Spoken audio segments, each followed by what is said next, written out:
اللهم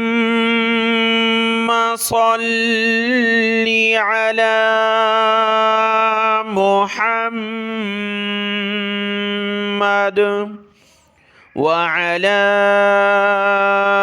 آل محمد۔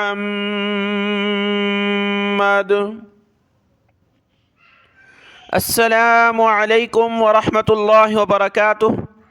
آج ہمارا سبق ہے سبق نمبر 34 نمبر لیسن ہے۔ آج کے اس سبق میں بھی ہم 15 الفاظ قرآن مجید کے دیکھیں گے۔ آج کا سبق شروع کرتے ہیں۔ اعوذ باللہ من الشیطان الرجیم، بسم اللہ الرحمن الرحیم۔ 15 الفاظ میں سے پہلے 2 لفظ آپ کے سامنے ہیں۔ پہلا لفظ ہے خلق۔ خلق کا معنی بنانا، تخلیق کرنا، آسان لفظ ہے۔ سورۃ الملک میں جو آیت نمبر 3 میں فرمایا الذی خلق 7 سماوات طباقا، وہ اللہ جس نے 7 آسمان ایک دوسرے کے اوپر بنائے ہیں، تخلیق کیے ہیں۔ خلق وہاں آپ ترجمہ دیکھ سکتے ہیں۔ دوسرا لفظ ہے الحکم، یہ واضح ہے ان الحکم الا للہ، نہیں کوئی حکم چلتا مگر سوائے اللہ کا، یعنی اللہ کا ہی حکم چلتا ہے، اللہ کا ہی فیصلہ چلتا ہے۔ تو حکم کرنا، فیصلہ کرنا۔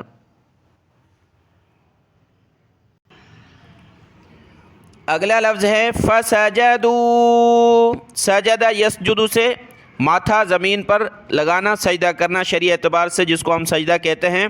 تو فسجدوا، انہوں نے سجدہ کیا، سجدہ کرنا واضح ترجمہ ہے۔ خالدین، خلد یخلد، خلد یخلد یہ صفت ہے ہمیشہ رہنے کی، تو خالدین ہمیشہ رہنے والے ہیں، جیسے کہ جنتیوں کے بارے میں یہ لفظ آتا ہے، جہنمین کے بارے میں آتا ہے، خالدین ہمیشہ رہنے والے۔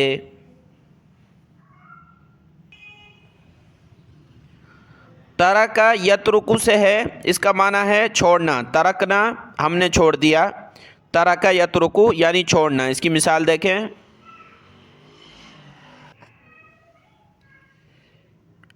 سورۃ الکہف کی آیت نمبر 99 ہے وَتَرَكْنَا بَعْضَهُمْ يَوْمَئِذٍ يَمُوجُ فِي بَعْضٍ، اور ہم ان میں سے کچھ کو چھوڑ دیں گے، اس دن وہ گھس جائیں گے دوسرے کچھ میں جو باقی ہیں۔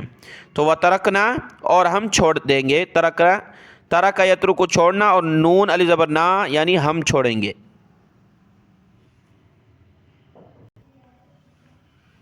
اگلا لفظ ہے حشرہ۔ فا کا معنی پس یا پھر، اور حشرہ اس نے جمع کیا۔ حشر یحشر جمع کرنا، اس لیے ہم کہتے ہیں میدان محشر قیامت کے دن، یعنی جمع کیے جانے کا میدان، یہاں سب اکٹھے کیے جائیں گے۔ تو حشرہ کا معنی ہوتا ہے جمع کرنا۔ اس کی مثال دیکھیں،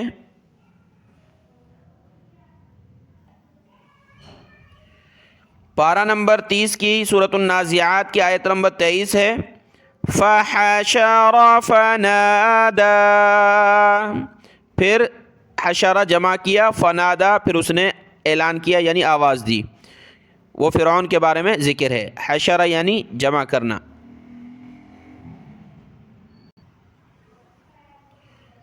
اگلے 2 الفاظ واضح ہیں، ایک ہے داخلہ داخل ہونا، ایک ہے فخرجہ خارج ہونا نکلنا۔ فا کا اضافی ہے لفظ خرجہ۔ داخلہ یدخل داخل ہونا، اور خرجہ یخرج خروج ہونا یعنی نکلنا۔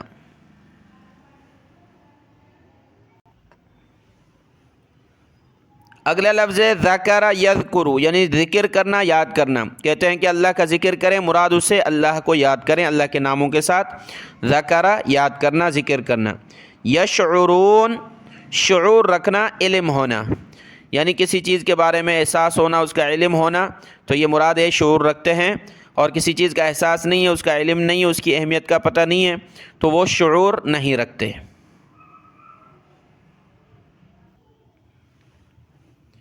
11 اور 12 نمبر پر جو لفظ ہیں، ایک ہے فاستجاب۔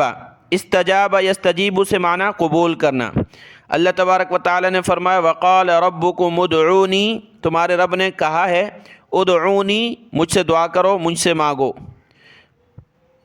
ادعونی استجب لکم میں تمہاری دعا کو قبول کروں گا، استجب اسی سے ہے، فاستجاب سے ہے، استجب میں قبول کروں گا تمہاری دعا کو۔ اور یہ ہے استکبر، یہ تکبر سے ہے، جس طرح تکبر کے لیے لفظ استعمال ہوتا ہے تو استکبر یعنی بڑائی کرنا۔ مثال دیکھیں،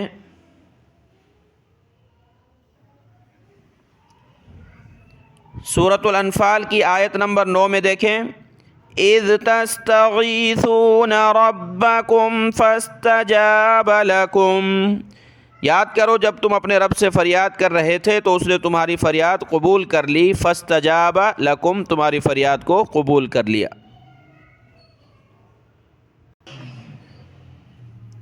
سورہ صاد کی آیت نمبر 74 ہے، الا ابلیس استکبر وکان من الکافرین، استکبر یعنی اس نے تکبر کیا، تو استکبر بمعنی تکبر کرنا، بڑائی کرنا۔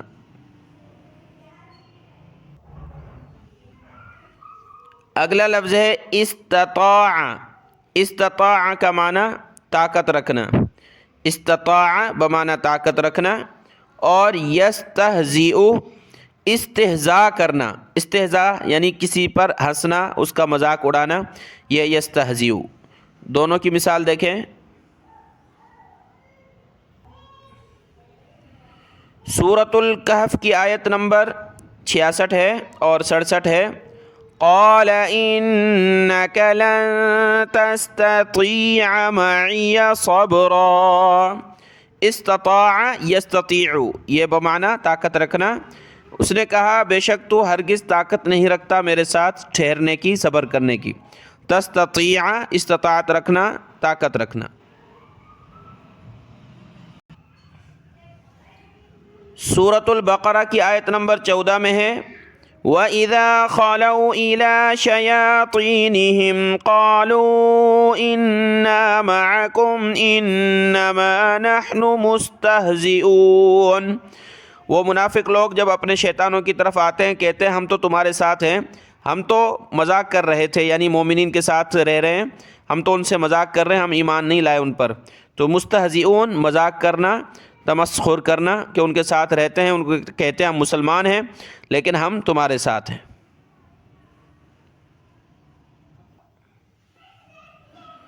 آج کے سبق کا آخری لفظ ہے استغفروا، استغفار سے ہے، استغفار کا مطلب ہوتا ہے گناہوں سے معافی مانگنا، بخشش چاہنا۔ سورۃ النوح میں اللہ نے حضرت نوح علیہ السلام نے اپنی قوم سے کہا فَقُلْتُ اسْتَغْفِرُوا رَبَّكُمْ إِنَّهُ كَانَ غَفَّارًا، استغفار کرو اپنے رب سے، بے شک وہ غفار ہے، بخشنے والا ہے۔ سبق نمبر 34 کے یہ 15 الفاظ ذہن نشین کر لیں، دعاؤں میں یاد۔ السلام علیکم ورحمۃ اللہ وبرکاتہ۔